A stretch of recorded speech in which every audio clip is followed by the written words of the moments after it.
नमस्कार दोस्तों मैं मनोज जोशी आपके अपने YouTube channel Hinduism search foundation JGRTL official में आप सबका स्वागत करता हूं। और कैसे हैं दोस्तों आप लोग? अपेक्षा करता हूं आप लोग स्वस्थ होंगे और आपके परिवार में सब कुशल मंगल से होंगे। तो दोस्तों आज हम एक बहुत ही खास जानकारी लेके आ रहे हैं क्योंकि दीपावली आने वाली है और दीपावली पर आप एक उपाय करेंगे तो आपके जीवन में बहुत परिवर्तन होगा। बिल्कुल सरल उपाय है। दीपावली पे जैसे आप माता महालक्ष्मी का धनतेरस को पूजन करते हैं, दीपावली पे पूजन करते हैं बहुत से लोग धनतेरस पे पूजन करते हैं, कुबेर जी का, लक्ष्मी जी का, इस तरीके से करते हैं। और कुछ जो चौपड़े होते हैं, किताब जो अपने वही खाते होते हैं, उसका भी पूजन होता है धनतेरस को। तो दोस्तों धनतेरस पे या दिवाली पर प्राचीन काल में कुछ समय पहले दीपावली पे लोग परंपरा थी। अब परंपरा क्या है, टेक्नोलॉजी का युग है, बहुत से लोग इस चीज़ में नहीं मानते। लेकिन नहीं मानने से ऐसा नहीं है कि कोई चीज़ नहीं हो जाएगी या नहीं होती है। आप कहो कि हवा नहीं है तो आपके कहने से ऐसा नहीं होगा हवा नहीं है, वो है, भले दिखती नहीं है लेकिन है, और उसके बगैर आप जिंदा भी नहीं रह सकते। तो दोस्तों इसी तरह से दीपावली को आपने देखा होगा अपने दादा परदादों को कि दीपावली पर बहुत से जो बड़े बड़े सेठ लोग होते थे वो इत्र जो होता था, इत्र की बोतलें बहुत सारी बनवाते थे और अपने सगे संबंधियों में, अपने जो मतलब स्नेही जन होते थे उनको भेंट में देते थे। दिवाली पर मिठाइयों के डब्बे देने का चलन था जो अब धीमे धीमे कम होता जा रहा। दोस्तों इस दिवाली आप लक्ष्मी पूजन करें, धनतेरस पर भी करते हैं और दिवाली पे भी बहुत से लोग करते हैं। तो आप जिस तरीके से करते हैं उसी तरह करना, लेकिन एक खास चीज करनी है आपको। आपके ज्यादातर तकलीफों का कारण आजकल ये है कि लोग गांव से शहरों में बस गए, गांव में कौन था कौन नहीं वो सब भूल चुके हैं। तो सबसे बड़ा स्थान होता है कुल देवी का। और हमारे प्राचीन युग में जब दिवाली मनाई जाती थी, लक्ष्मी पूजन या धनतेरस होता था, तब दिए जो जलाए जाते थे उसमें एक दिया कुलदेवी के नाम का भी, जहां अपने पानी वगैरह रखते हैं, मटका रखते हैं पानी का, तो फ्रिज हो गया है, वो सब चीज हो गई है। तो वहां एक कुलदेवी के नाम का दिया दिवाली के दिन जलाते थे। वैसे रोज ही जलाते थे वो, लेकिन खास आपको आजकल के जो लोग हैं आजकल के युग के, उनके लिए कहना चाहता हूं, आपके सभी दुखों का निपटारा हो सकता है इस दीपावली। आप जो दिए जलाएंगे, चाहे आप धनतेरस को और दिवाली को भी जो दिए जलते हैं, उसमें एक दिया देसी घी का, शुद्ध गाय के देसी घी का, अपनी कुलदेवी का, जहां आप पानी वगैरह रखते हैं वहां पे कुलदेवी का दिया घी का जरूर जला के रखें और कुलदेवी को प्रार्थना करें, हे माता आप हमारे कुल की शान हैं, हम आपको भूल चुके हैं। अगर आपको याद है तो बहुत अच्छा है, लेकिन जो भूल चुके हैं वो भी कुलदेवी को ढूंढें कौन है उनकी, और उसके बाद दिया जलाएं। अगर नहीं भी पता है तो भी कुलदेवी के नाम का दिया जलाएं। अगर कुलदेवी का नाम नहीं मिल रहा है तो आप जैसे अम्बे माता हैं, कोई भी शक्ति माता का अवतार है, कोई भी माता जी है, उनको भी आप कुलदेवी के रूप में उनके नाम से दिया अर्पण कर सकते हैं, वहाँ जला सकते हैं। अब वो दिया जलाने से आपको पता होगा कि दिवाली पे जो होता है, सारे के सारे देवता धरती पर आते हैं। लक्ष्मी जी और विष्णु जी, कुबेर जी, वो सब आते हैं, वो कम जानकारी है लोगों को, लेकिन सारे के सारे देवता दिवाली के दिन धरती पर होते हैं। और जब देव दिवाली होती है तब वो धरती से वापस जाते हैं। बाकी सभी देवता जो होते हैं, देवी देवता, वो धरती पर होते हैं। अब कुलदेवी का जो पावर होता है दोस्तों बहुत बड़ा होता है। आपको पता होगा रामायण युग में रावण थे, शिव जी के उपासक थे, मेघनाथ वगैरह, कुंभकर्ण वगैरह शिव जी के उपासक थे। लेकिन एक चीज और थी, जब कोई बड़ा काम उनको करना होता था तो वो कुलदेवी के लिए कुलदेवी के मंदिर जाते थे। जैसा आपने देखा होगा रामायण में कि मेघनाथ की जो रावण की और मेघनाथ की जो कुलदेवी थी वो थी माता निकुंभला। उनका श्रीलंका में आज भी मंदिर है, और वो मंदिर ऐसा है कि जहां पे कितना भी बड़ा मरीज आदमी गर्भगृह में दाखिल हो जाता है और थोड़े से समय वो मंदिर में बिताता है और जब बाहर निकलता है तो निरोगी हो जाता है। आप भले विश्वास ना करें, लेकिन एक बार प्रयोग करके देखना। आप अगर तकलीफ में है, आपको कोई बहुत बड़ी बीमारी है जो सही नहीं हो रही है, तो आप श्रीलंका में निकुंभला माता के मंदिर में जाइए, वो जंगल में है एकांत में, और वहाँ थोड़ी देर रुकिए, उसके बाद आप देखिए, अगर फर्क नहीं पड़े तो आप बता सकते हैं। बाकी शास्त्रों में तो यही लिखा है कि फर्क पड़ता है। और माता का, कुलदेवी का बहुत बड़ा पावर होता है। कुलदेवी जिस व्यक्ति की क्रोधित होती हैं, उस व्यक्ति को भगवान, आप किसी भी इष्ट की पूजा करते हैं वो आपको कृपा करेंगे, लेकिन कुलदेवी की वजह से कृपा रुक जाती है।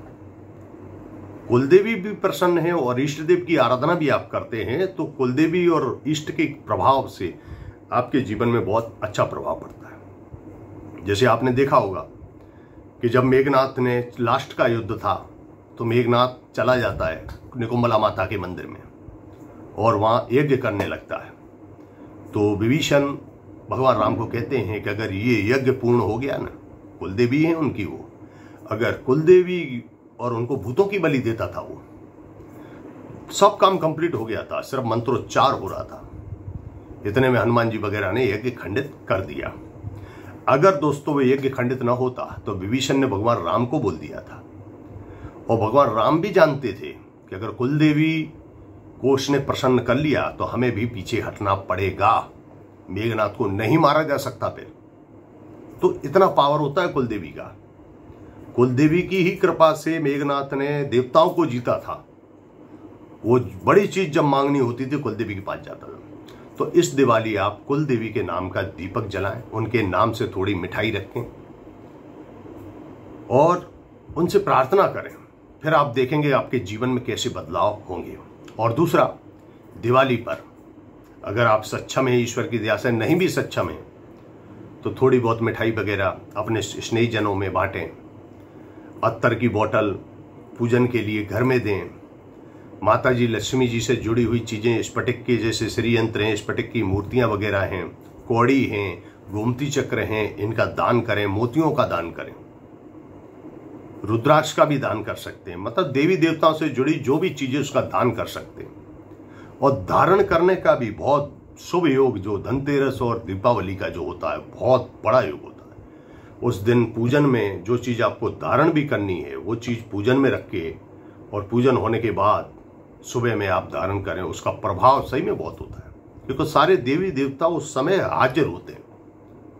चाहे आप रुद्राक्ष धारण करें अथवा रुद्राक्ष आपके पास है या कोई मूर्ति है, कोई भी तरीके की धार्मिक चीज है, उसको अगर सिद्ध भी करना है तो धनतेरस या दीपावली की जब पूजन करें तो उसको पूजन में वार रखें। इससे उसकी 33 कोटि देवताओं की शक्तियां और उनकी निगाह उस पर पड़ती है, जिससे उनका अट्रैक्शन और वो चीज एक जात की, जैसे बोलते हैं रिचार्ज, तो वो चीज रिचार्ज हो जाती है। जैसे मोबाइल होता है, उसकी अगर चार्जिंग में लगा दिया तो बैटरी फुल हो जाती है। और भी वायरलेस चार्जर भी आ गया गाड़ियों में, जो होता है कि भाई रख दिया बगैर सॉकेट के चार्ज हो जाए। इसी तरह देवताओं की एनर्जी है, जो आपको तार लगाने की जरूरत नहीं है और दिखेगी भी नहीं और रिचार्ज हो जाएगा। तो इस दिवाली आप कुलदेवी का प्रयोग भी करें और माता महालक्ष्मी से जुड़ी, ईश्वर से जुड़ी हुई कोई भी वस्तु हो उसका दान करें। अपने स्नेही जनों में, स्वजनों में, संबंधियों में दान करें। आप देखेंगे दान कभी व्यर्थ नहीं जाता। अगर भगवान ने आपको सक्षम बनाया है, स्फटिक की माला, स्फटिक की मूर्तियां, स्फटिक की शिवलिंग इत्यादि ये चीजों का दान कर सकते हैं या रख भी सकते हैं। अगर रखेंगे तो भी प्रभाव है और दान भी दे। दान उनके लिए है जिनके पास है, जिनके पास नहीं है वो क्या दान करेंगे, तो आप खुद भी रख सकते हैं। रुद्राक्ष रख सकते हैं। रुद्राक्षों में सभी प्रकार के, सभी देवताओं के, देवी देवताओं के प्रकार के रुद्राक्ष आते हैं, वो रख सकते हैं आप। जैसे एक मुखी हुआ, दो मुखी हुआ अर्धनारीश्वर, तीन मुखी हुआ ब्रह्मा विष्णु महेश का स्वरूप, चार मुखी हुआ चतुर्भुज ब्रह्मा का स्वरूप, पांच मुखी हुआ, छह मुखी। इस तरीके से रुद्राक्ष वगैरह भी आप रख सकते हैं, दान कर सकते हैं। ये सब चीजें साधारण नहीं होती। हमारे ऋषि मुनि जो थे वो रुद्राक्ष हमेशा धारण करते थे, हाथों में, गले में, शिखा में। क्यों? क्योंकि उनका पावर बहुत होता है। वो आपको एक जात से ईश्वर के प्रति कनेक्टिविटी का कार्य करते हैं। ये सेंसर का कार्य करते हैं। तो दोस्तों इस दिवाली आप इस तरीके से मनाएं। दिवाली वही है, आपको तरीके भी वही हैं, लेकिन खाली ये करना है कि थोड़ा बहुत अगर आप कर सकें तो देवी देवताओं के प्रति जुड़ी हुई वस्तुएं हैं उनको पूजन में रख लें, उसके बाद पूजा करें। करना कुछ नहीं है, और उसके बाद आप देखेंगे वो चीजें एनर्जी से भर जाएंगी। ये कार्य आपको करना है, फिर आप देखेंगे आपके जीवन में कैसे बदलाव आते हैं। और कुलदेवी का उपाय जरूर कर लेना इस दिवाली मेरे कहने से, फिर आप देखना आपके जीवन में तकलीफें बहुत दूर चली जाएंगी। आप जो चाहोगे वैसा होगा। तो दोस्तों, वीडियो आपको अच्छी लगी होगी, अच्छी लगी हो तो दोस्तों रिश्तेदार शेयर करना, और सभी प्रकार के रुद्राक्ष, रत्न और दुर्लभ सामग्री घर बैठे प्राप्त करने के लिए हमें संपर्क करें। नीचे डिस्क्रिप्शन में हमारा पूरा डिटेल दिया रहता है, और हम देश विदेश में आपको घर बैठे तमाम प्रकार की उच्च क्वालिटी की सामग्री उपलब्ध करवाते हैं। और हमारा organisation Hinduism research foundation JGRTL laboratories, ये गवर्नमेंट ऑफ इंडिया द्वारा रजिस्टर्ड सर्टिफाइड ऑर्गेनाइजेशन है। और दोस्तों, हम आप लोगों के लिए कुछ न कुछ रिसर्च करके नया लाते रहते हैं, तो हमारे साथ जुड़े रहिए और हमारे चैनल को सब्सक्राइब जरूर कीजिए। और हम जिन जिन लोगों को पार्सल करते हैं, आपके पास पार्सल पहुंच जाते हैं हमारे, तो पार्सल का जो फीडबैक है वो भी यूट्यूब के कमेंट बॉक्स में जरूर लिखा करें, जिससे हमें भी थोड़ी जानकारी मिले कि कहाँ तक हमारी चीज पहुंच रही है, कोई तकलीफ तो आपको नहीं पड़ी है, हमारी चीज सही है कि नहीं है। तो वो सब चीज की जानकारी आप पार्सल वगैरह मंगाते हैं, उसके बाद जब पार्सल आपके पास पहुंच जाए तो हमारी सर्विस कैसी है, हमारी सेवा कैसी है, वो आप कमेंट में लिख सकते हैं।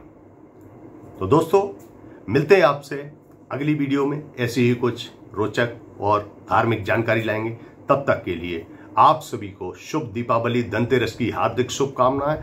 आप सभी का मंगल हो, आपके घर में सुख, संपत्ति, ऐश्वर्य आए, और आप सभी का स्वास्थ्य उत्तम बने। ऐसी हम माता महालक्ष्मी, भगवान श्री नारायण से, माता पार्वती से और भगवान भोलेनाथ से और सभी देवी देवताओं से आग्रह करते हैं।